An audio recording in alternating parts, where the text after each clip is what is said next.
నమస్కారం. మనందరి జీవితంలో కొన్నిసార్లు ఏదో ఒక పెద్ద మార్పు వస్తుంది. అది ఒక కొత్త ఉద్యోగం కావచ్చు, ఒక సంబంధం ముగియడం కావచ్చు, లేదా ఏదైనా ఊహించని సంఘటన. ఆ తర్వాత అంతా మారిపోయిందనిపిస్తుంది. కాని ఏమైంది, ఎందుకైంది అనేది వెంటనే అర్థం కాదు. అంతా నిశ్శబ్దంగా, కొంచెం గందరగోళంగా ఉంటుంది. ఆ నిశ్శబ్దంలో అర్థాన్ని ఎలా పట్టుకోవాలి?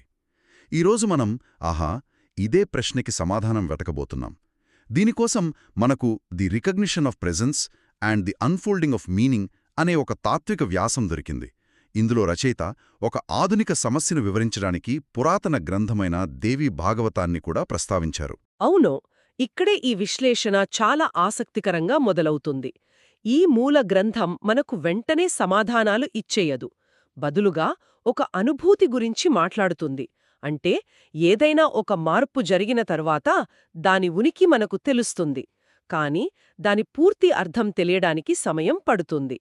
ఇక్కడ కీలకమేమిటంటే ఇది సమాధానం కోసం ఎదురుచూడటం కాదు, ఇప్పటికే మన చుట్టూ ఉన్న నిజాన్ని గ్రహించడం, గమనించడం.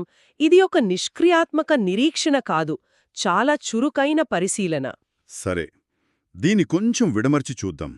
మూల గ్రంథంలోని మొదటి వాక్యం, స్పందన ఒక రూపాన్ని తీసుకున్న తర్వాత అర్థం తనను తాను వివరించుకోవడానికి తొందరపడదు. ఇది వినడానికి కొంచెం గందరగోళంగా ఉంది. అంటే ఏదో జరిగిందని మనకు తెలుస్తుంది, కాని దాని అర్థమేంటో తెలీదు. నిజ జీవితంలో ఇది చాలా అసౌకర్యంగా ఉంటుంది గదా. మనకు వెంటనే స్పష్టత కావాలి. ఆ నిశ్శబ్దం, ఆ అనిశ్చితిని తట్టుకోవడం కష్టం. ఖచ్చితంగా. అది మన ఫోన్కి ఒక సాఫ్ట్వేర్ అప్డేట్ వచ్చినట్లు ఉంటుంది. అప్డేట్ అయ్యాక హోమ్ స్క్రీన్ మీద ఒక కొత్త ఐకాన్ కనిపిస్తుంది. దాని ఉనికి మనకు తెలుసు, కాని అది ఏం చేస్తుంది, దాని పూర్తి సామర్థ్యమేంటో తెలియాలంటే దాన్ని కొన్ని రోజులపాటు వాడి అన్వేషించాలి. ఆ కొత్త ఐకాన్ లాంటిదే ఈ ఉనికి. మూలగ్రంథంలో ఉనికి స్థాపించబడింది, సమతుల్యం మారింది అని అంటారు. అంటే గదిలో ఫర్నిచర్ స్థానం మారినట్లు. గది అదే, కాని అందులో మనం తిరిగే విధానం మారిపోయింది. ఆ మార్పు మనతో మాట్లాడదు, వివరించదు, కేవలం ఉంటుంది. దాని బరువును మనం అనుభవిస్తాం. అంటే ఆ స్పందన అనేది ఒక వాక్యం లాంటిది కాదు, ఒక చిత్రం లాంటిది. దాన్ని చదవలేము, కేవలం గమనిస్తూ ఉండాలి. కాలక్రమేణా ఆ చిత్రంలోని వివరాలు, రంగులు మనకు స్పష్టమవుతాయి. సరిగ్గా చెప్పారు. అది తన ఉనికి ద్వారానే మనతో సంభాషిస్తుంది.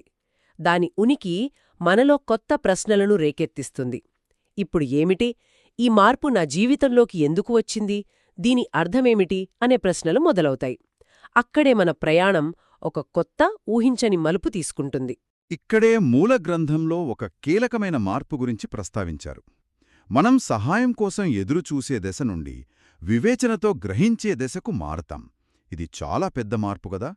ఒకప్పుడు ఉపశమనం కోసం పిలిచినది ఇప్పుడు వివేచనను కోరుతుంది. ఒకప్పుడు పరిష్కారం కోరినది ఇప్పుడు బాధ్యతను ఆహ్వానిస్తుంది. ఈ వాక్యాలు చాలా శక్తివంతంగా ఉన్నాయి. అంటే మనం బాధితుడి పాత్ర నుండి బయటపడి ఆ పరిస్థితిని నడిపించే పాత్రలోకి అడుగుపెడుతున్నామన్నమాట. అవును, ఇది వరదలో చిక్కుకున్న వ్యక్తిని రక్షించినట్లు ఉంటుంది. మొదట ఆ వ్యక్తికి కావాల్సింది ఉపశమనం, ఒడ్డుకు చేరాలి. కాని ఒడ్డుకు చేరాక అతనికి ఒక పడవ, తెడ్డు, మ్యాప్ ఇచ్చి ఇకపై ఈ నదిలో ఎలా ప్రయాణించాలో నువ్వే నేర్చుకోవాలి అని చెప్పినట్లు ఉంటుంది. ఉపశమనం తాత్కాలికం, అది మనల్ని ప్రమాదం నుండి బయటపడేస్తుంది.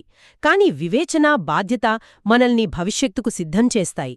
మనమికపై బయటి నుండి వచ్చే సమాధానం కోసం చూడటం మానేసి మన దగ్గరున్న వనరులతో ఆ కొత్త పరిస్థితిని ఎలా ఎదుర్కోవాలో ఆలోచించడం మొదలుపెడతాం. ఒక్క నిమిషం. అంటే ఆ వచ్చిన స్పందన మనకేం చేయాలో చెప్పదనమాట. నాకైతే ఏదైనా ఒక పెద్ద మార్పు వస్తే అది మనకు వెంటనే దారి చూపించాలి అనుకుంటాను.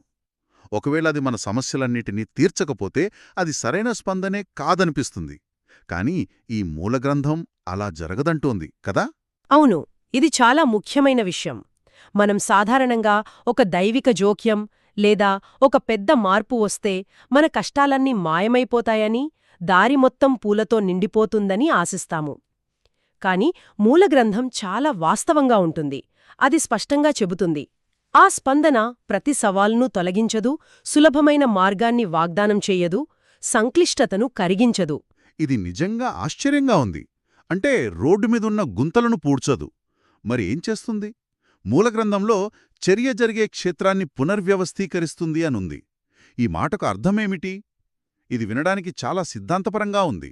దీనికి ఒక మంచి ఉదాహరణ చదరంగ మాట. ఆట మధ్యలో మీ రాజు ప్రమాదంలో పడ్డాడు అనుకుందాం. అప్పుడు మీరు ఒక ఎత్తుగడ వేసి మీ మంత్రిని వేరే గడిలోకి జరిపారు.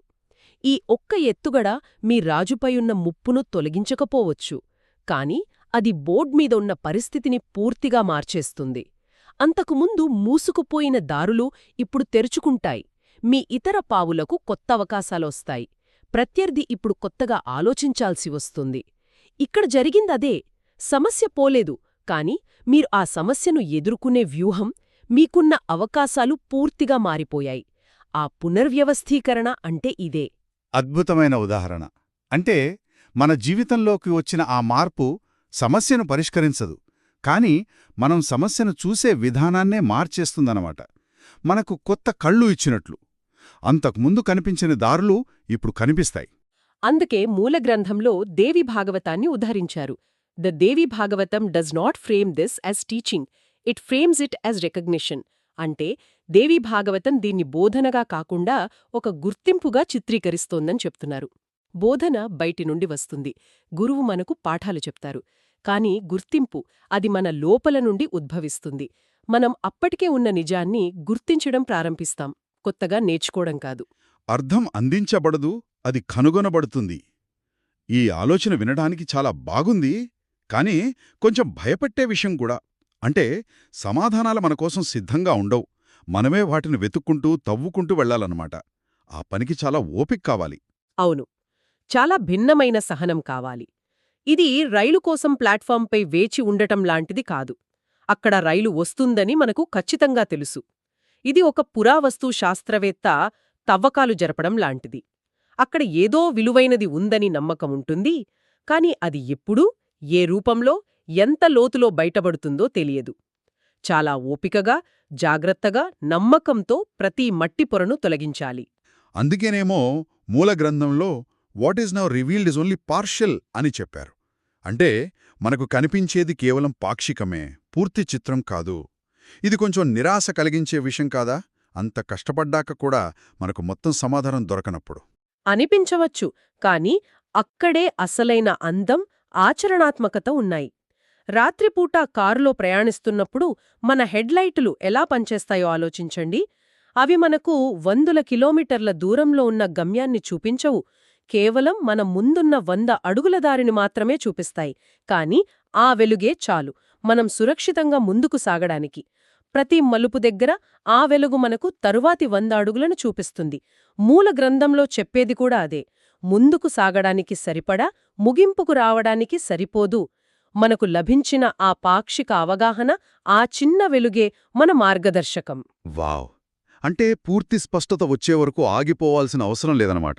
మన దగ్గరున్న కొద్దిపాటి వెలుగుతోనే ప్రయాణం మొదలుపెట్టొచ్చు. కానీ ఈ పాక్షిక అవగాహనతో ముందుకు వెళ్లడం కొంచెం రిస్క్ కదా. పూర్తి విషయం తెలియకుండా నిర్ణయం తీసుకుంటే తప్పు జరిగే అవకాశం ఉందిగా. మంచి ప్రశ్న. ఇక్కడ ముందుకు సాగడం అంటే గుడ్డిగా దూకేయమని కాదు. ఆ పాక్షిక అవగాహన మనకు తర్వాతి అడుగు ఏమిటో సూచిస్తుంది. అది ఒక పెద్ద నిర్ణయం కాకపోవచ్చు. బహుశా ఒక చిన్న మార్పు, ఒక కొత్త అలవాటు, లేదా ఒక సంభాషణ కావచ్చు. ఆ చిన్న అడుగు వేసినప్పుడే మనకు తర్వాతి దారి కనిపిస్తుంది. ఇది నమ్మకంతో కూడిన ప్రక్రియ. ఈ మొత్తం చర్చను మనం కొన్ని ముఖ్యమైన పాఠాలుగా సంగ్రహించుకోవచ్చు. ఇవి కేవలం సిద్ధాంతాలు కావు, మన జీవితంలో అనిశ్చితిని ఎదుర్కోవడానికి ఉపయోగపడే ఆచరణాత్మక మార్గదర్శకాలు.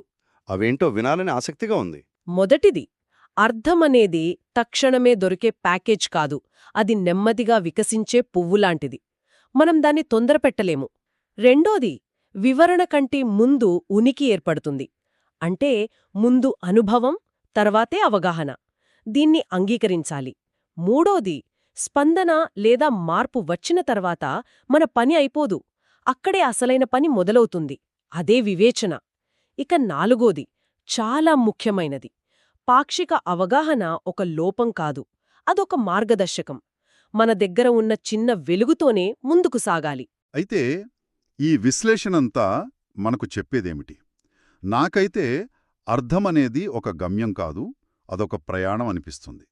అది నెమ్మదిగా, మన గ్రహణ శక్తికి అనుగుణంగా, మన ఓపికను బట్టి ఆవిష్కృతమవుతుంది. మన జీవితంలోని పెద్ద మార్పులొచ్చినప్పుడు అవి వెంటనే అన్ని ప్రశ్నలకు జవాబులివ్వవనేది మనకు గుర్తుచేస్తుంది. బదులుగా అవి మనల్ని కొత్త ప్రశ్నలు అడగడానికి ఒక కొత్త ఆట మైదానాన్ని సృష్టిస్తాయి. స్పష్టత లేనప్పుడు కూడా కనీసం తరువాత అడుగు వేయడానికి అవసరమైనంత వెలుగు మనకెప్పుడు లభిస్తుందనే నమ్మకాన్నిదిస్తుంది. ముగింపుగా ఒక ఆలోచన. మూలగ్రంథంలో చివరి వాక్యం ఈ అర్థం లోతుగా మారే కొద్దీ చర్య అనివార్యమవుతుంది, ఆ కదలిక తర్వాతి దశలో వస్తుంది అని చెబుతుంది. అంటే అవగాహన పెరిగే కొద్దీ మనం ఏదో ఒకటి చెయ్యక తప్పని పరిస్థితి వస్తుంది. ఇది మనందర్నీ ఆలోచింపజేసే ఒక ప్రశ్నను మిగిలిస్తోంది. మన జీవితంలో ఎప్పుడైనా ఒక పెద్ద మార్పు వచ్చిన తర్వాత పూర్తి స్పష్టత లేకపోయినా కేవలం ఆ కారు హెడ్లైట్ల వెలుగులాంటి పాక్షిక అవగాహనతో, నమ్మకంతో ఒక ముఖ్యమైన అడుగు ముందుకు వేశామా? ఆ చిన్న అడుగు, ఆ పాక్షిక అవగాహన మనల్ని చివరికి ఎక్కడికి నడిపించింది?